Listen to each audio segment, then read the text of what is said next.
सतरूप ही below की कर जोरे, देवी मांग बर जो रुचि तोरे। जो बरनाथ चतुर नृप मांगा, सोई कृपालु मही अति प्रिय लागा। प्रभु परंतु सुठि होते डिठाई, यद्यपि भगत हित तुम ही सुहाई। तुम ब्रह्मादि जनक जग स्वामी, ब्रह्म सकल उर अंतर्जामी। अस समुझत मन संशय होई, कहा जो प्रभु प्रभाव प्रवान पुनि सोई। जे निज भगत नाथ तब अहि, जो सुख पामहि जो गति लहि। सोई सुख सोई गति सोई भगति, सोई निज चरण स्नेह। सोई विवेक सोई रहनि प्रभु, हम ही कृपा करि देव।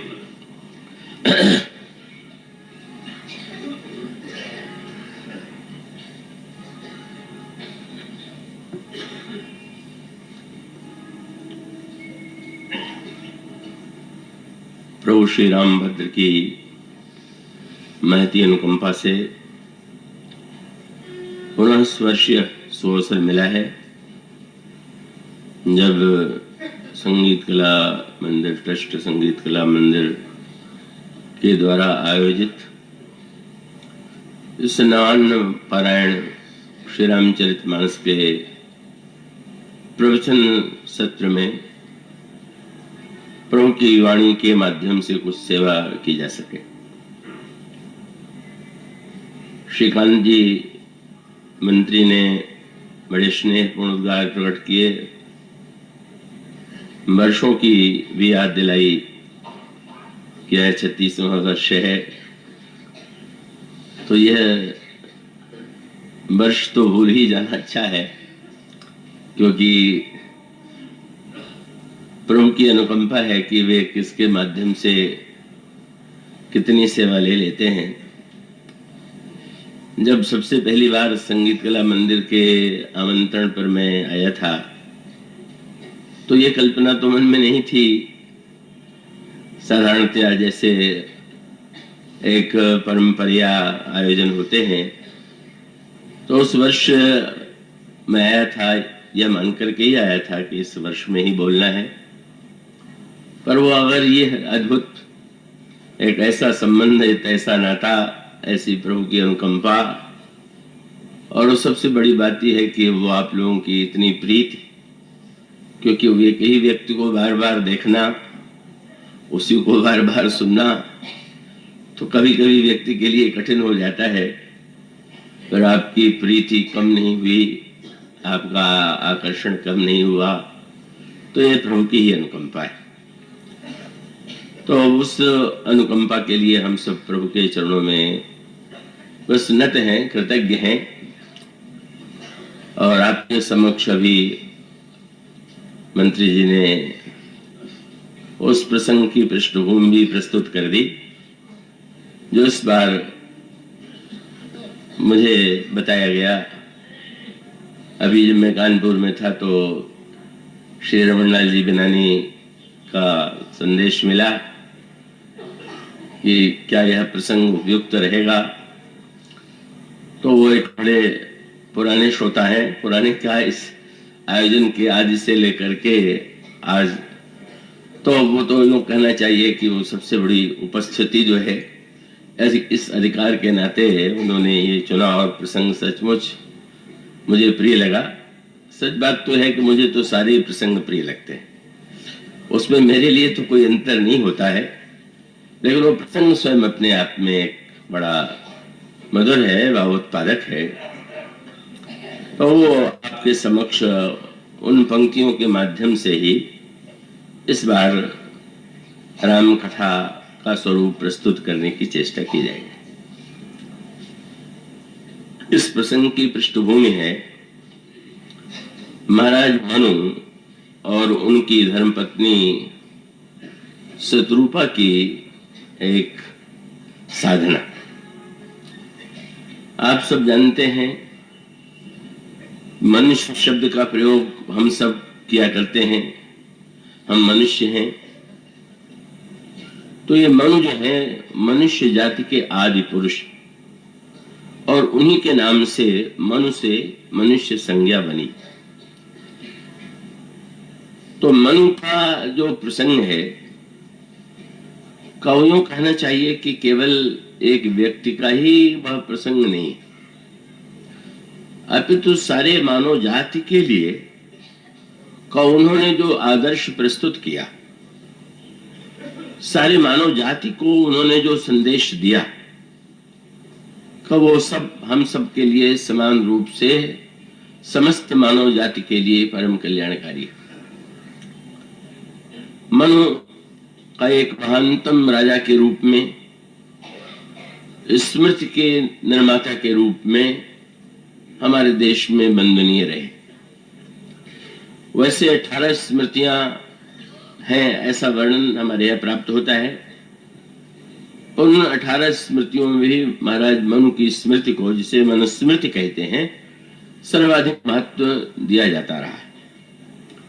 मनु सारे विश्व के चक्रवर्ती सम्राट थे।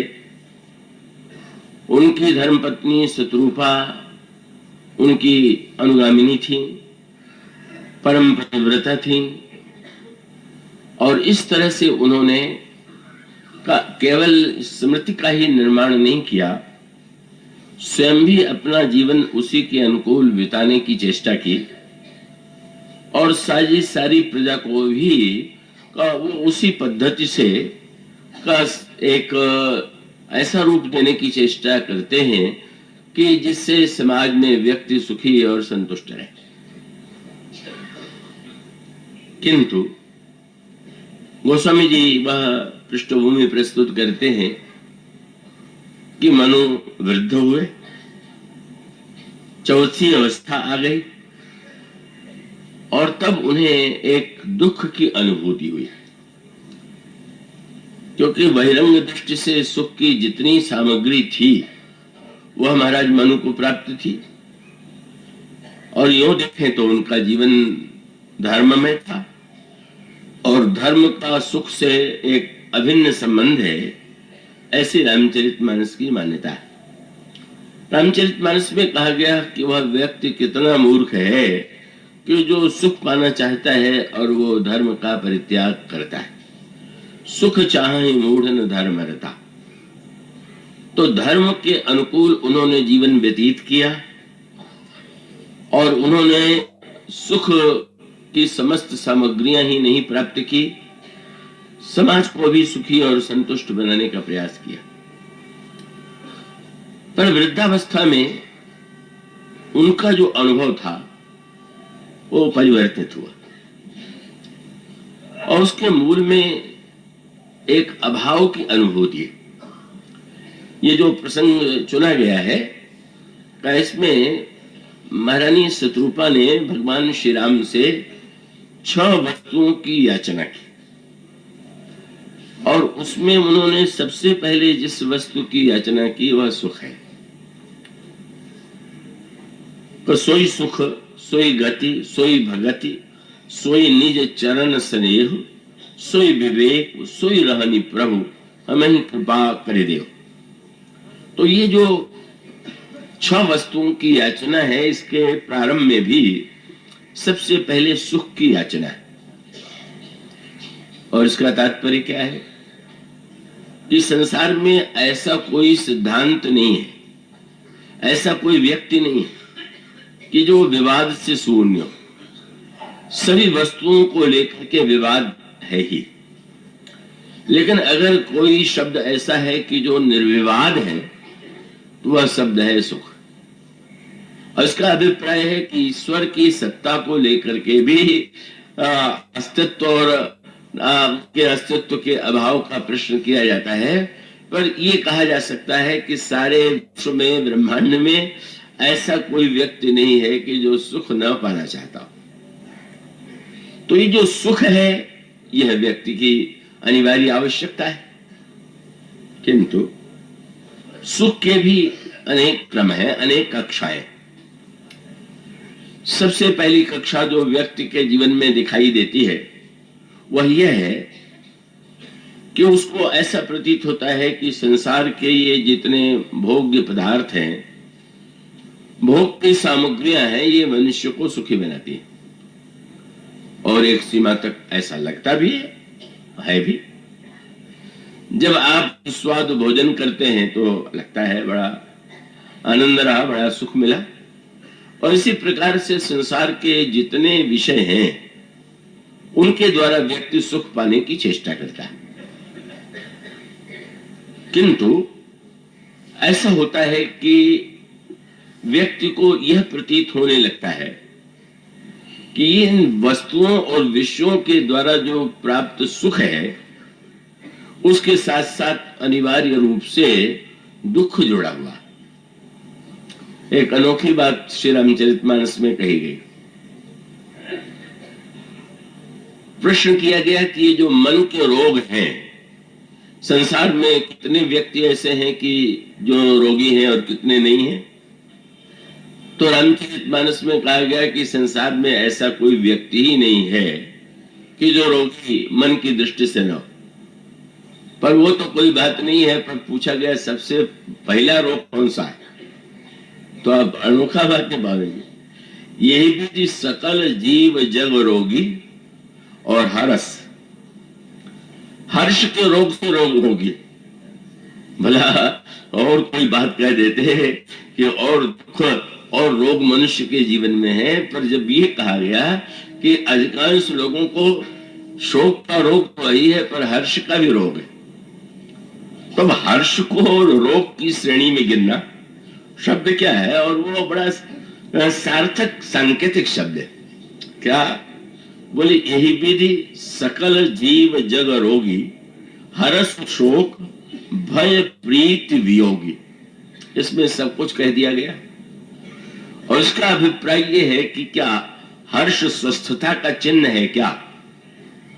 अगर व्यक्ति हर्षित हो गया, और हर्षित तब होता है जब उसको ऐसा प्रतीत होता है कि मैं सुखी हूं या मुझे सुख प्राप्त हुआ, तो यह हर्षित होना जो है उसको रोग बताने का तात्पर्य क्या है? और मानो अगले शब्द के द्वारा यह उत्तर दे दिया गया कि प्रत्येक हर्ष के साथ शोक जुड़ा हुआ। और अनुभव भी यही होता है। मान लीजिए का बहुत बढ़िया व्यंजन हो, मिष्ठान्न हो, और व्यक्ति उसका स्वाद ले रहा हो तो उसको हर्ष होना स्वाभाविक है। पर इस सुस्वादु व्यंजन के द्वारा जब शरीर में रोग उत्पन्न होते हैं तब व्यक्ति को स्पष्ट रूप से लगने लगता है कि जो हर्ष मिला था उसने इतने बड़े शोक को जन्म दे दिया। तो इसका अभिप्राय यह है कि सबसे बड़ी समस्या यह है कि कोई हर्ष ऐसा नहीं है जो शोक को साथ लेकर के ना आवे। और कई लोगों का स्वभाव, ऐसे बहुत से लोग होते हैं स्वभाव से कि अगर उन्हें निमंत्रण दिया जाए तो कभी कभी अपने घर के बच्चे को भी या और किसी को लेकर के साथ में आ जाते हैं। तो ये समस्या है कि मनुष्य तो हर्ष को ही निमंत्रण देता है, पर वो अपने साथ शोक को लिए हुए बिना आता ही नहीं। वो तो दोनों ही आएंगे। और इसलिए रामायण में एक संकेत किया गया कि जहां पर संयोगजन्य सुख होगा वहां सुनते में वो बात भी कही, हर्ष शोक भय प्रीति वियोगी। एक एक शब्द इतने महत्व का है, उतनी गहराई में व्यक्ति तो नहीं जाना चाहता, उसको जाना चाहिए। उन्होंने कहा कि हर्ष प्राप्त हुआ और उसके परिणाम स्वरूप शोक भी प्राप्त हुआ। और इतना नहीं, ये जो एक शब्द है प्रीति और वियोगी, मिलन हुआ, और मिलन जहां हुआ वहां पर बड़ी प्रसन्नता हुई।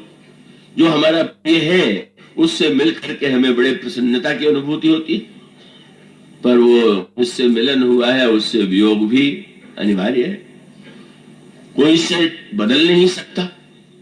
तो जब मिलन में सुख होगा तो वियोग में दुख भी होगा। और उसके बीच में भी गोस्वामी जी ने एक शब्द जोड़ दिया, भय। यही भी सकल जीव जग रोगी, हर्ष शोक भय प्रीत वियोगी। कितना सुंदर सूत्र है कि भाई ये हर्ष के और संयोग के संदर्भ में भी मध्य में मानो भय तो जुड़े हुआ, कहीं ये चला तो नहीं जाएगा, कहीं ये खो तो नहीं जाएगा। मानो हमारे जीवन में सुख के समय में भी एक भय, एक आशंका बनी रहती है, और निश्चित रूप से जो कुछ उपलब्ध हुआ है का वो उपलब्धि के बाद वो निरंतर रहने वाली वस्तु है ही नहीं। तो जब अनगिनत संसार में सुख प्राप्ति के साधन है और सुख प्राप्ति के साधन है, तो व्यक्ति का जो सारा कर्म है उसका उद्देश्य है सुख पाना। यह तक कि लंका, यदि हम ये कहें कि भाई रावण बुरे व्यक्तियों का नगर है, राक्षसों का नगर है, वहां का स्वामी राक्षस है, तो वहां पर भी गोस्वामी जी वही सूत्र देते। उन्होंने कहा लंका में निरंतर उन्नति हो रही। तो लंका में उन्नति हो रही है, ऐसा नहीं है कि पाप करने वाले व्यक्ति की उन्नति नहीं होती है, बुरे व्यक्तियों की उन्नति नहीं होती है। उन्नति तो का अच्छे और बुरे व्यक्तियों की समान रूप से होती है, हो सकती है, और दिखाई भी देता है। तो इसलिए ये शब्द कहा गया कि लंका में का 10 वस्तुओं की निरंतर वृद्धि हो रही, और वहां पर भी सबसे पहला शब्द यही है। लंका में किन वस्तुओं की वृद्धि हो रही है? बोले सुख, संपत्ति, सुत, सेन, सहाय, जय, प्रताप, बल, बुद्धि बढ़ाई, सब दिन प्रतिदिन बढ़त जाई। लंका में सुख की निरंतर वृद्धि हो रही है, संपत्ति भी बढ़ती जा रही है, पुत्रों की संख्या भी बढ़ रही है, सेना की संख्या भी बढ़ रही है, चारों ओर बड़पन भी फैल रहा है, और युद्ध में विजय भी प्राप्त हो रही है, प्रताप चारों ओर फैला हुआ है, बुद्धिमत्ता, बल, इन सभी दिशाओं में लंका की उन्नति हो रही है। तो उसका अभिप्राय यह है कि चाहे अयोध्या हो और चाहे लंका हो, वहां पर दोनों में यह सुख शब्द समान रूप से उसका प्रयोग आपको मिलेगा। जब अयोध्या का वर्णन किया जाता है उस समय भी वह एक संकेत किया गया, भगवान राम के द्वारा धनुर्भंग हुआ, और धनुर्भंग के पश्चात महाराज जनक का और श्री राम का पत्र लेकर के जनकपुर के दूत आते हैं, और उन दूतों से जब वह पत्र मिला, महाराज दशरथ भाव विभोर हो गए, और सबसे पहले उनका ध्यान गया कि गुरुदेव के पास यह समाचार लेकर के चले, क्योंकि उन्हें स्मरण आ गया कि जब महर्षि विश्वामित्र लेने के लिए आए थे श्री राम और लक्ष्मण को, तो उन्होंने आनाकानी की थी। केवल वशिष्ठ जी ने आग्रह पूर्वक भेजा, और आज पत्र मिला तो आनंद की सीमा नहीं। और वो पत्र लेकर के महाराज दशरथ गुरु वशिष्ठ के पास जाते हैं, और गुरु वशिष्ठ के पास जाते हैं, और जिस समय महर्षि वशिष्ठ ने वह पत्र पढ़ा, उस समय गोस्वामी जी ने कहा कि उन्होंने प्रसन्न होकर के कहा कि राजन, इस पत्र को पढ़ करके मुझे कोई आश्चर्य नहीं हुआ। क्यों?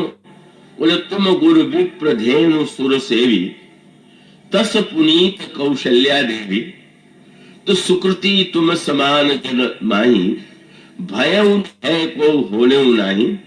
और उसके पश्चात उन्होंने कहा कि भाई जिम सरिता सागर मह जाही, यद्यपि ताहि कामना नहीं, तुम सुख संपत्ति विनहि बुलाए, धर्मशील पह जाहि सुहाए। बस एक नन्हे से सूत्र के द्वारा अंतर स्पष्ट कर दिया गया, और वह सूत्र क्या है? लंका में निरंतर इन वस्तुओं की उन्नति हो रही, और अयोध्या में भी सुख संपत्ति की निरंतर वृद्धि हो रही। किंतु गोस्वामी जी से पूछा जा सकता है कि यदि अयोध्या में भी उन्नति है और लंका में भी उन्नति है, तो फिर वो लंका क्यों, उसकी क्यों निंदा की जाए, उसे क्यों ना आदर्श माना जाए, अयोध्या क्यों? और तब गोस्वामी जी ने तुरंत एक शब्द के, एक वाक्य के द्वारा दोनों का अंतर बता दिया। और अंतर उन्होंने किया, लंका में निरंतर इन वस्तुओं की उन्नति हो रही है, और वो शब्द क्या जोड़ देते हैं, वाक्य क्या है? बोले सुख संपत्ति सुत सेन सहाई, जय ताप बल बुद्धि बढ़ाई, सब दिन प्रतिदिन बाढ़त जाई, लेकिन जिम प्रतिलाभ लोभ अटकाई। इतनी उन्नति के द्वारा क्या रावण को संतोष हो गया क्या? रावण को लगा क्या कि बस बहुत उन्नति हो चुकी, अब इससे बड़ी उन्नति नहीं हो सकती? वो समझने का बिल्कुल नहीं। रावण के जीवन में असंतोष बना हुआ है, अभाव बना हुआ है, और वो अभाव किस सीमा तक है उसका परिचय तो इसी से प्राप्त होता है कि जिसके महल में विश्व की समस्त सुंदरी स्त्रियां हो, किसी जाति की कोई सुंदरी युवती थी ही नहीं जो लंका के राजमहल में न। गोस्वामी जी कहते हैं, देव यक्ष गंधर्व नर किन्नर राजकुमारी, जीत बड़ी तुझ बाहुबल बड़ सुंदरी बहुनारी। इतनी सुंदरियों के होते हुए भी जब वह नकली साधु का वेश बना करके सीता जी को चुराने की चेष्टा करता है तो कितनी बड़ी दृढ़ता है, कैसी वह लोभ की प्रवृत्ति है कि इतना होने पर भी का ऐसा लगने लगा कि नहीं नहीं, कब उस भावना को जगा दिया सूर्पणखा ने। तुम समझते हो तुम्हारा राजमहल जो है वो समस्त सुंदरियों से भरा हुआ है, और वो जो वन में राजकुमार आया हुआ है उसके साथ जो सुंदरी है वो तो अद्वितीय है। वैसा अद्वितीय सौंदर्य तो मैंने देखा ही नहीं। और रावण के अंतःकरण में पाने की व्यग्रता जग जाती है। एक मनोवृत्ति रावण की, और दूसरी ओर महाराज दशरथ के प्रसंग में गुरुदेव ने यह कहा कि भाई जल की आवश्यकता किसे नहीं है, जल की व्यग्रता किसके जीवन में नहीं है, लेकिन जल की व्यग्रता जिसके जीवन में नहीं है वह कौन है? समुद्र। समुद्र के पास तो अथाह जल राशि है, उसे जल नहीं चाहिए। पर कितनी विलक्षण प्रकृति का नियम कितना विलक्षण है कि सारी नदियां बह करके समुद्र में ही समा रही। गुरु वशिष्ठ ने यही कहा कि तुमने दोनों राजकुमारों को विवाह के लिए नहीं भेजा था, कीर्ति के लिए नहीं भेजा था, तुमने कोई स्वयंवर सभा में का सीता को पाने के लिए उन्हें नहीं भेजा था। लेकिन जैसे नदियां समुद्र में स्वयं अपनी इच्छा से ही जाकर के अपने को अर्पित कर देती हैं, इस प्रकार से तुम जैसे व्यक्तियों के जीवन में सुख और संपत्ति का वो बिना बुलाए ही चली जाती है। तो ये अंतर मानो यही है कि वस्तु है और वस्तु के साथ असंतोष की पराकाष्ठा है, अभाव पर दुख की पराकाष्ठा है, और उसके साथ साथ दूसरी ओर निष्कामता होते हुए भी जहां पर अनगिनत वस्तुएं निरंतर उपलब्ध हो रही, प्राप्त हो रही। तो यूं कह सकते हैं कि यह सुख शब्द जो है, संसार में कौन ऐसा व्यक्ति होगा कि जो कहे कि हम सुख नहीं चाहते। क्या एक बार एक सज्जन ने मुझसे कहा कि महात्माओं ने तो दुख की बड़ी प्रशंसा की, तो दुख की प्रशंसा का तात्पर्य क्या, आप किस अर्थ में लेते हैं? कहा उसको आप इस प्रसंग से विचार करके देखिए। सौजन्य मिश्रला जी ने भी एक बार प्रश्न किया था। कुंती जी के प्रसंग में यह श्लोक आता है कि जब भगवान कृष्ण युद्ध समाप्त होने के पश्चात लौट करके जाने लगे द्वारिकापुरी की ओर, और महारानी पांडवों की माता और स्वयं भगवान कृष्ण की जो बुआ है कुंती के पास भगवान श्री कृष्ण गए और उनसे उन्होंने कहा कि आप मुझे आज्ञा दीजिए। तो बड़ा प्रसिद्ध श्लोक है, कुंती ने कहा विपद संतु न शश्वत। ये बात बहुत बार दोहराया जाता है कि उन्होंने विपत्ति की याचना किया, विपत्ति मांगा, तो बड़ी उल्टी सी बात लगती है। शत्रुपा जी मांग रही है सुख और कुंती मांग रही विपत्ति, तो उल्टी बात हो गई। दोनों में सही कौन है? कुंती की वस्तुतः शत्रुपा, और उसके अंतरंग अर्थ पर विचार कीजिए, क्या सचमुच वो विपत्ति मांग रही थी क्या? एक इसको इस दृष्टि से विचार करके देखिए कि जब शत्रुपा जी ने भगवान से सुख मांगा तो भगवान ने दिया, पर उन्होंने विपत्ति जब मांगा तो भगवान को, जब कोई मांग रहा है भक्त कि विपद संतु न शाश्वत, तो भगवान को तो विपत्ति देना चाहिए था, नहीं दिया तो लगता है कि क्या उनकी याचना को उन्होंने स्वीकार कर दिया। कभी कभी लोग सही अर्थ नहीं ग्रहण कर पाते। विपद संतु न शाश्वत, वस्तुतः विपत्ति नहीं मांग रही थी, जो मांग रही थी भगवान ने वह उनको दिया। वो उनका अभिप्राय था कि प्रभु आपकी विस्मृति न हो जाए, ये उनकी याचना है। कहीं ऐसा न हो विपत्ति में आपका सामीप्य स्मृति बनी रही, पर ऐसा न हो तो इसलिए वो विपत्ति ही श्रेष्ठ है जिसमें आपकी स्मृति बनी रहे। भगवान समझ गए स्मृति मांग रहे, विपत्ति नहीं मांग रही। उस अर्थ को जब लोग नहीं समझ पाते तो शब्द के पीछे भाग खड़े होते। विपत्ति अगर मांगती होती तो विपत्ति तो इतने दिन तक और मिली हुई थी, और कह देती है महाराज लड़ाई में हरा दीजिए और सर्वनाश करा दीजिए, क्या यही अर्थ हो सकता है क्या? उनका अभिप्राय था कि प्रभु आपकी विस्मृति से बढ़ करके तो कोई अन्य कष्ट हो ही नहीं सकता। इसलिए संपत्ति और विपत्ति के मूल में उनका उद्देश्य भगवान की स्मृति, भगवान के सामीप्य का स्मरण का, ऐसा न हो कि हम संपत्ति पा करके आपको भूल जाए, यह उद्देश्य है। और भगवान समझ गए कि वे क्या चाहते हैं। कुंती भी सुख ही चाहती। कोई संसार में ऐसा व्यक्ति नहीं होता कि जो सुख न चाहता। और यह तक कि व्यक्ति रोता क्यों है? कई लोग वियोग भावना में स्थित हो जाते हैं, गोपी भाव की का वियोग भावना। अब गोपी विरह में जो वियोग है का, उसमें जो दुख का वर्णन है, उस दुख का वर्णन पढ़ करके सुन करके भक्त आंसू बहाने लगते हैं, कभी विभोर हो जाते हैं। आंसू दुख का लक्षण है कि सुख का लक्षण है? उसका उत्तर यह है कि वो रोक के उनको संतोष होता है कि असंतोष होता है। और वही उत्तर है कि वो जिसे दुख कहते हैं उसमें भी वो सुख को ही ढूंढ रहे। किसी को हंस करके आनंद आता है, किसी को रो करके आनंद आता है। खोज दुख की नहीं है, खोज तो आनंद की ही है, सुख की ही है। मानो उसका जो मूल तत्व है, मूल तात्पर्य यही है कि किसी भी परिस्थिति में का मनुष्य की जो आकांक्षा होगी वो सुख की होगी। कोई व्यक्ति, बस व्यक्ति के सुख की मान्यताएं अलग अलग है। किसी को किसी वस्तु में सुख प्रतीत होता है, किसी को किसी में सुख प्रतीत होता है। इसलिए रहस्य की बातें हैं। ये जो ब्रज के भक्त हैं इनमें भी दो मान्यता। ब्रज के भक्तों में एक की मान्यता है निरंतर वियोग की मान्यता। हमारे मध्य गौड़ संप्रदाय में श्री चैतन्य महाप्रभु विरह भावना का वहां पर पूर्ण का परिचय प्राप्त होता है।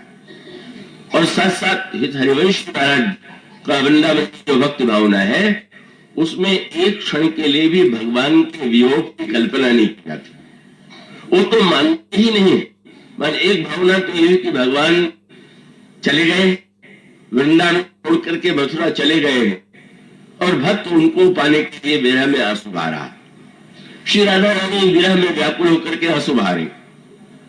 और श्री हरिवंश जी महाराज की जो भाव साधना है, उस भाव साधना में वे कहते ही हैं कि भगवान तो कभी भी वृंदावन को छोड़ करके बाहर गए ही नहीं।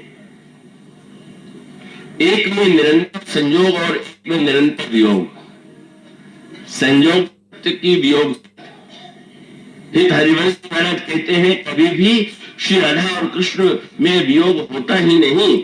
विरह मान को न ले सजा। और यह निरंतर विरह विरह विरह। और उसका सत्य अर्थ क्या हुआ कि भगवान और श्री राधा रानी तो अभिन्न है। न उनमें संयोग कहना, संयोग भी दो व्यक्तियों में होता है तो संयोग क्या कहे, और वियोग भी दो व्यक्तियों में होता है तो जो दो है नहीं तो वियोग कैसे। तो फिर इसका अर्थ कि आपको संयोग भावना से आनंद आवे, वो तो न मिले न बिछुड़े, वो तो एक दूसरे से अभिन्न है। अभी तो आपको सुख लेने की पद्धति है कि आप रो करके आनंदित होते हैं कि आप हंस करके आनंदित होते हैं। वस्तुतः आनंद को छोड़ करके, सुख को छोड़ करके व्यक्ति की कोई अभिलाषा नहीं हो सकती। इसी बात को रामायण में यह समझाया गया है कि वो संत न शाश्वत की तरह लगता है, सुग्रीव ने भी इसी प्रकार का अर्थ ले लिया होगा। तो भगवान राम की जब सुग्रीव से मित्रता हुई और भगवान राम ने कहा कि तुम मित्र निश्चिंत हो जाओ, सखा त्यागो बल मोरे, सब विधि घटब काज में तोरे, और सो सुग्रीव में मारी हो बाली एक ही बाण, ब्रह्म रूप शरणागत गए न वरी प्राण। एक बार से मैं बाली का वध करूंगा और वो ब्रह्मा शंकर की शरण में जाए तो भी उसकी रक्षा नहीं हो सकती। और तब अद्भुत बात हो गई। भगवान की प्रतिज्ञा के बाद सुग्रीव कहने लगे कि महाराज मेरे विचार तो बदल गए। क्या? बोले अब मेरा मन जो है वो पूरी तरह से एकदम निष्काम हो गया है। और तब उन्होंने वही कहा जो बहुधा लोग समझ लेते, उनका सुख का खंडन किया।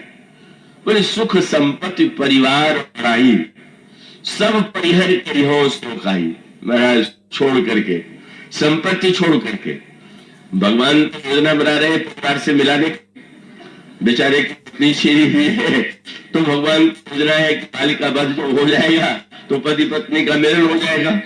वो कहे मैं परिवार बिल्कुल नहीं चाहता और सुख भी मुझे बिल्कुल नहीं चाहिए। सुख संपत्ति परिवार, न सुख चाहिए, न संपत्ति चाहिए, न परिवार चाहिए, न बड़ाई चाहिए। और तो क्या करोगे भाई? बोले सब परिहर करिहो सौकाई। इन सब को छोड़ करके हम आपकी सेवा करेंगे। तो भगवान ने कहा इनके बीच में रह के मेरी सेवा नहीं कर सकते हो क्या? तो तुरंत उन्होंने कहा कि महाराज मैं इसलिए इनको छोड़ना चाहता हूं कि ये सब राम गति के बाधक, कई जो है सुख संपत्ति परिवार भाई आदि जो है भगवान भक्त में बाधक। प्रभु ने मुस्कुरा करके पूछा तुम्हें कैसे पता चला? अभी थोड़ी देर पहले तो आंसू बहा रहे थे, पत्नी के लिए बड़े व्याकुल थे। कहले महाराज कहीं संत तो पद और आधक, संतों ने ऐसा कहा है। तो अब संतों ने कहा है तो भगवान हंस पड़े। उसका अभिप्राय है कि उन्होंने ये मान लिया कि भगवान के भक्त में बाधक है, हमें नहीं चाहिए, हमें नहीं चाहिए संपत्ति, उन्होंने कहा नहीं चाहिए परिवार, बड़ाई भी नहीं चाहिए।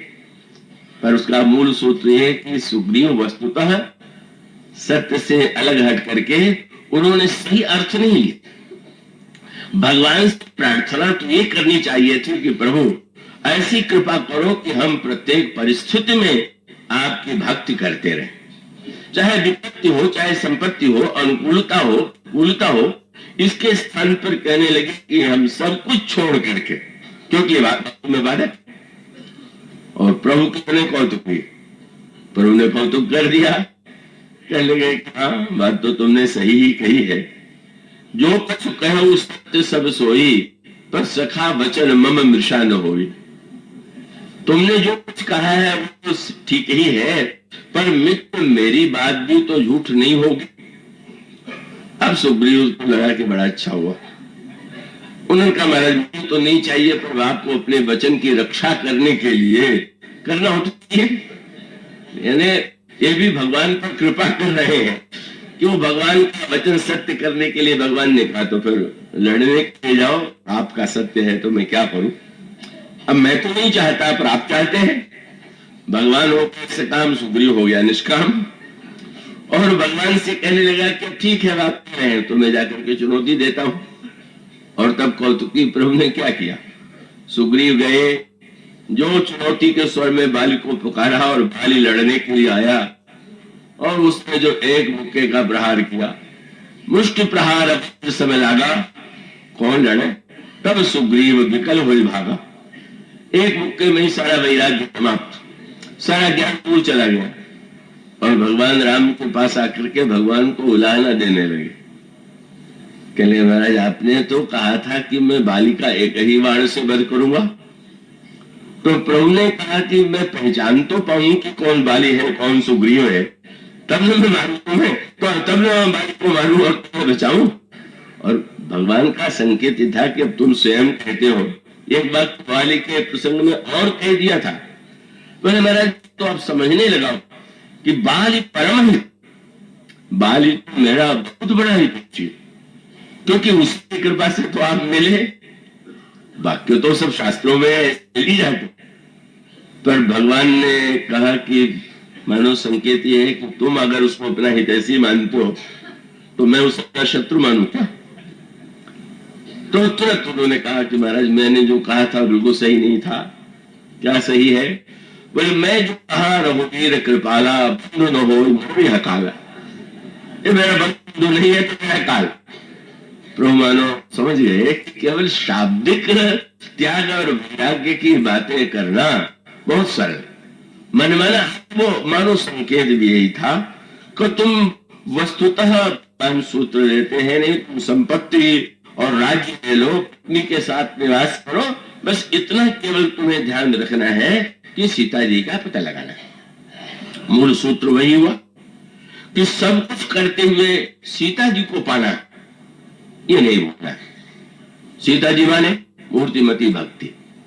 और इसका अभिप्राय यह है कि इन वस्तुओं को पाकर के अगर तुम्हारे निरंतर में का भक्ति देवी की स्मृति बनी रहे, जीवन का लक्ष्य बना रहे कि हमें भक्ति देवी को पाना है, तो इन वस्तुओं की सार्थकता है। और इन वस्तुओं को पा करके अगर तुम विस्मृत हो जाते तो इससे बढ़कर के तुम्हारे लिए दुर्भाग्य कोई नहीं। और इसका स्पष्ट अर्थ ये तो आवश्यक नहीं कि प्रत्येक व्यक्ति को विपत्ति में भगवान की याद आती हो, विपत्ति में भगवान की ही भक्ति होती हो। ऐसा यदि होता तो यही मान लिया जाता कि विपत्ति ही सर्वश्रेष्ठ वस्तु है। विपत्ति में भी भूलने वाले हैं, संपत्ति में भी भूलने वाले हैं। ये मनुष्य की भिन्न भिन्न प्रकार की प्रकृति होती है, किंतु उसका मूल तात्पर्य यह है कि मनुष्य के जीवन में जो सुख पाने की अभिलाषा है, उस अभिलाषा के लिए वो क्रमशः आगे बढ़ता है। विषयों के द्वारा, वस्तुओं के द्वारा, व्यक्तियों के द्वारा वो सुख पाने की चेष्टा करता है, लेकिन स्पष्ट दिखाई देता है कि यह सुख जो होता है वो दुख और शोक को लेकर के ही आता है। ये सर्वत्र अनेक अनेक प्रसंगों में रामायण में बड़े गंभीर रूप से प्रस्तुत किया गया। जब ये संकेत किया गया कि मेघनाद युद्ध करता है तो मेघनाद ऐसा बाण चलाता है जिसमें एक साथ जल और अग्नि दोनों ही पड़ते हैं। आपने पढ़ा होगा मेघनाद युद्ध में रथ चढ़ी परसई विपुल अंगारा महिते प्रगट होई जलधारा। मेघनाद जब बाण चलाता है तो आकाश से आग बरसने लगती है और पृथ्वी से जल की धारा बहने लगती है। इसका तात्पर्य क्या है? ये जादूगर की बात नहीं, इसका तात्पर्य है मेघनाद मूर्तिमान काम है, और काम जब आक्रमण करता है तो एक साथ जल और दोनों। अब ये जल और अग्नि, इसको आप व्यापक अर्थों में लीजिए तो उसका अभिप्राय यह है कि एक और जल और एक और अग्नि, चाहे व्यक्ति जल में डूब के मरे तो भी मरना है और अग्नि में जल के मरे तो भी मरना है। अब इतना तो कर ही सकता है कि भाई आग में जलते से शुरू में ही कष्ट हो जाएगा, शायद जल की ठंडेपन से, लेकिन मृत्यु तो अनिवार्य। और उसका अभिप्राय यह है मेघनाद के रूप में जब काम आक्रमण करता है तो एक और रात का जल और दूसरी ओर द्वेष का की अग्नि, दोनों एक मनुष्य के जीवन में, दोनों ही व्यक्ति को, चाहे वो राग में डूब के मरे चाहे वो द्वेष में जल के मरे, उसका विनाश संभावित। इसलिए जब मनुष्य इन सुखों को प्राप्त करने का प्रयत्न करता हुआ ऐसा उसको लगने लगे जैसा कि महाराज के जीवन में हुआ, उन्होंने समस्त विषयों को प्रायः उन वस्तुओं को भोगा और पाने और भोगने के बाद भी उनको ऐसा लगा कि नहीं, अभी जो वस्तु मिले हैं, वो जो विषय मिले हैं, मिला है, वो जो सुख मिला है, वो तो परिपूर्ण सुख नहीं। और यही सुख की खोज जो है, प्रारंभ में यहाँ पर दुख का उदय होता है। मैं आशा करता हूं आप मनोरंजन की आशा नहीं रखेंगे मुझसे, पर आप एकाग्र रहेंगे तो उसका आनंद ले सकेंगे कि मनुष्य के जीवन में वृद्धावस्था में दुख का उदय हुआ, ऐसा गोस्वामी जी कहते हैं। तो दुख जो है माना जाता है शास्त्रीय दृष्टि से कि दुख जो है पाप का परिणाम है और सुख जो है वो धर्म का परिणाम। तो अब सुख अगर धर्म का परिणाम है और दुख अगर अधर्म का परिणाम है तो करना। सुख भी पाप का परिणाम हो सकता है और दुख भी पाप का परिणाम हो सकता है, और सुख भी पुण्य का परिणाम हो सकता है और पाप भी दुख का परिणाम हो सकता है। बड़ा मीठा प्रसंग आता है। भगवान राम जब बने यात्रा में जा रहे हैं तो शिशुपा वृक्ष के नीचे आपने रात्रि को विश्राम किया। कुछ ने शैया बिछा दिया, की शैया निषाद ने बिछा दिया। भगवान राम श्री सीता जी उस पर शयन कर रहे हैं, और जब इस दृश्य को देखा निषाद ने तो आंखों में आंसू आ गए। स्मरण आया कि अयोध्या के राजमहल में दिव्य सैया पर सोने वाले कुमार पलंग गद्दे पर सोने वाले आज कुश के पत्ते पर कुश के कंटक में सो रहे हैं, और तब उनका ध्यान कैकेयी जी की ओर गया और यही कहा कि कैकेयी मंदमति को कठिन कुटिलपन कीन जय रघुनंदन जानकी सुख अवसर दुख दीन।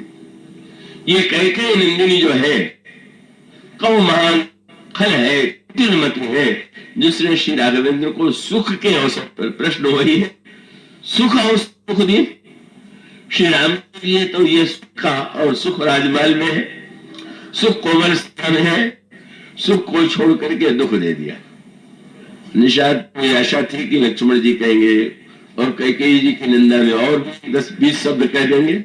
तुम्हें तो दूर से पता है, मैं तो पहले से जानता हूं कि कितना कुटिल स्वभाव। पर लक्ष्मण जी ने तो उल्टी बात कह दिया। लक्ष्मण जी ने कह दिया कि नहीं नहीं, कैकेयी जी का नाम लेने से क्या लाभ है। कौन काहु दुख सुख कर दाता, निज कृत कर्म भोग सब व्राता। कोई किसी को सुख दुख देने वाला नहीं है, सब अपने ही कर्मों का परिणाम भोगते हैं। अब तो निषाद के आश्चर्य की सीमा नहीं। तो क्या इसका अर्थ है कि श्री रामभद्र ने कोई पाप किया होगा इसलिए दुख भोग रहे? जब आप कहे व्यक्ति अपने कर्मों का परिणाम भोगता है, सबको कोई देने वाला नहीं, तो श्री राम दुख पा रहे हैं, क्या उनके किसी कर्म का परिणाम क्या है? लक्ष्मण जी ने मुस्कुरा करके देखा, कह ले वो सो रहे उनको हो रहा है, तुम्हें हो रहा। मजबूर तो यही है, तुम्हारी परिभाषा है कि पलंग में सुख है, और श्री राम सैया पर सोए देख करके तुम लोगों को तुमने मान लिया कि दुख है। पर कितने आनंद की नींद ले रहे, दुख दिखाई दे रहा है। इसका अभिप्राय है कि दुख उनके बस सूत्र उन्होंने दे दिया। दुख केवल वक्त में नहीं होता है, दुख केवल घटनाओं में नहीं होता है, दुख और सुख की अनुभूति व्यक्ति के मन में होती। बस ये सूत्र है। कब उसी परिस्थिति में एक व्यक्ति दुखी हो जाता है, उसी परिस्थिति में एक व्यक्ति सुखी हो जाता है, वह सूत्र लेकर के फिर वो उसका एक विस्तृत समाधान देते हैं। पर एक बड़े महत्व का सूत्र है, सुख या दुख जब जीवन में आ गए तो उसे पाप और परिणाम का, पाप का परिणाम माने कि पुण्य का? उसका एक ही उत्तर है कि जिस सुख में भगवान भूल जाए वह पाप का परिणाम। बस सूत्र ये। और जिस दुख में भगवान भूल जाए वो भी पाप का परिणाम। पर जिस दुख में भगवान की स्मृति आ जाए, जिस सुख में भगवान की स्मृति आ जाए, वही सबसे बड़ा पुण्य का फल है। इसलिए यहाँ पर बड़ा सुंदर संकेत है। इतने महान धार्मिक राजा जो कहते हैं कि धर्म के द्वारा ही प्राप्त हो रहा है, वो दुखी हो गए। पर यह दुख कितना बड़ा श्रेष्ठ है, यह दुख किस दिशा में उन्हें प्रेरित करता है, और वो दुख वस्तुतः कितने बड़े सुख का हेतु बनता है। ये जो दुख से प्रारंभ हुई यात्रा, वही यात्रा शत्रुपा जी की उस याचना में जहां पर वो सुख की याचना करती है। और वो दुख काहे का था?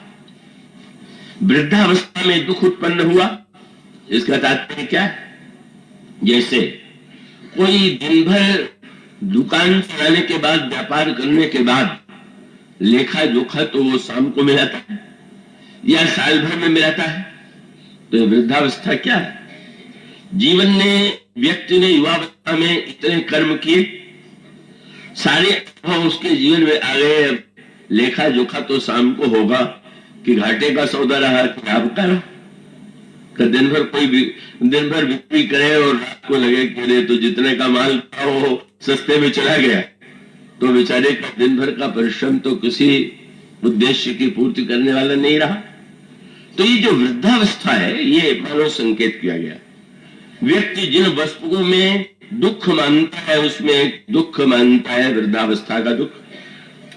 मनुष्य के जीवन में दृष्ट्वा व्याधि जरा विपत्ति मरणम त्रासनोत्पद्यते, मनुष्य के जीवन में जब रोग उत्पन्न होता है तब उसको महान दुख होता है। और वृद्धावस्था आ जाने की तो बात क्या है, वृद्धावस्था की कल्पना से ही व्यक्ति जो है दुखी हो जाता है। और वृद्धावस्था आ जाए व्यक्ति को ऐसा लगता है कि बहुत बड़ा दुख आ गया, संकट आ गया। व्यक्ति बड़ा निराश हो जाता है, हताश हो जाता है, और उसको लोगों के प्रति बड़ा उदाहरण उत्पन्न हो जाता है कि परिवार वाले भी अब ध्यान नहीं देते, समाज में भी उपेक्षा हो रही है। यह सारी वृत्ति व्यक्ति के मन में आती है। किंतु क्या यह अवस्था अभिशाप है? क्या है? कई दृष्टियों से अभिशाप प्रतीत होता ही है। का व्यक्ति कभी कभी वृद्धावस्था को कितना इस दृष्टि से देखता है, इसका परिचय जो है वो काव्य में अनेक अनेक प्रसंगों में मिलता है। यशोदास का प्रसिद्ध दोहा आपने सुना होगा कि जब वो थोड़ा सा यो अवस्था की आगे की ओर चले, तो थोड़े बाल श्वेत होने लगे, तो कोई युवती मिली और उन्होंने यशोदास जी को देख करके कहा, बाबा प्रणाम। बड़ा सम्मान दिया, प्रणाम किया, का उन्होंने आशीर्वाद दिया पर बड़े बड़े बड़े मन स्वर में। और उसके बाद जब आए तो इतने दुखी हुए और उन्होंने सबसे रोष प्रकट किया अपने बालों के ऊपर। उन्होंने कहा, शत्रुओं ने तो मुझे कष्ट दिया होगा, पर ये बाल ने जितना कष्ट दिया उतना तो किसी शत्रु ने भी नहीं दिया। क्या कष्ट दे दिया बाल ने आपको? बोले, केशव केसनी असी करी जस अरिहू न कराट, चंद्र बदन मृगलोचनी बाबा कहीं कहीं जाए। अब सुंदरियां युवतियां हमको बाबा कह रही है, कैसी विडंबना है। व्यक्ति के जीवन में शब्द भी ऐसे लग रहा है, कितना भी सम्मान का शब्द है, पर वो व्यक्ति को प्रिय नहीं। ये मानव भाव, मानव प्रवृत्ति, लेकिन मन का जीवन यह सत्य प्रकट करता है कि नहीं का युवावस्था में कर्म करने की शक्ति व्यक्ति को मिली है, ईश्वर ने ही वो शक्ति दी है, और उस शक्ति का वो व्यय करे यह तो आवश्यक ही है, उस शक्ति का वो प्रयोग करे यह तो अपेक्षित ही है।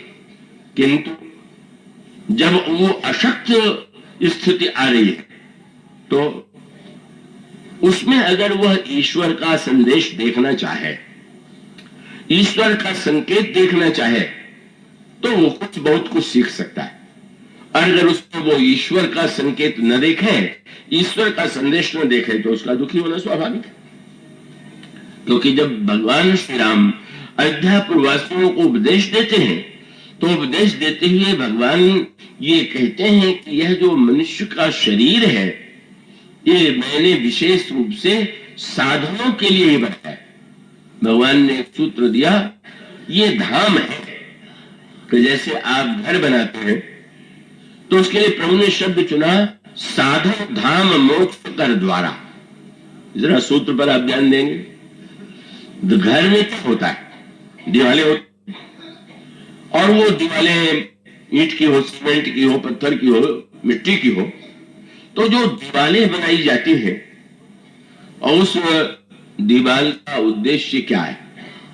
और वो दीवाल यूं आप कल्पना करें कि जो की दीवालें होती हैं या जो घर की दीवार होती है, वो तो देखने में एक ही जैसी होती, बल्कि शायद घर की दीवार उतनी अच्छी ना हो, उतनी मजबूत ना हो जितनी जेल की।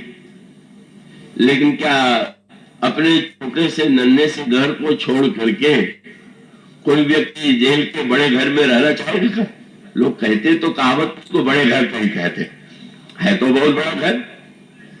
क्यों? क्योंकि उसमें बंदी है व्यक्ति पराधीन है। तो ये जो देवता है ये भी स्वर्ग में बंदी है, इनका जो भवन बना हुआ है पूरा बंदी है। हाँ, जैसे कैदियों में भी श्रेणी होती है ना, एक श्रेणी के हैं कि 20 श्रेणी के हैं, प्रथम श्रेणी की, द्वितीय। तो देव जो है बड़े कोटि का जेल खाना, पर उसी कारागार में उनको रहना। इसका अभिप्राय जो पुण्य करके व्यक्ति ने, वहां पर भी मूल उद्देश्य स्वर्ग को पाना चाहता है व्यक्ति, उसको लगता है कि संसार में वस्तुओं के द्वारा सुख मिलता है, पर सुख की वस्तुओं का जब हम सेवन करते हैं तो वृद्धावस्था आ जाती है, रोग आ जाता है, मृत्यु आ जाती है, और तब वो सोचता है कि क्या कोई ऐसा स्थान है कि जहां वृद्धावस्था ना आवे, जहां रोग ना आवे, जहां मृत्यु ना आवे। पता चला स्वर्ग में न देवता बूढ़े होते हैं, न रोग होता है, न तो मृत्यु आती है।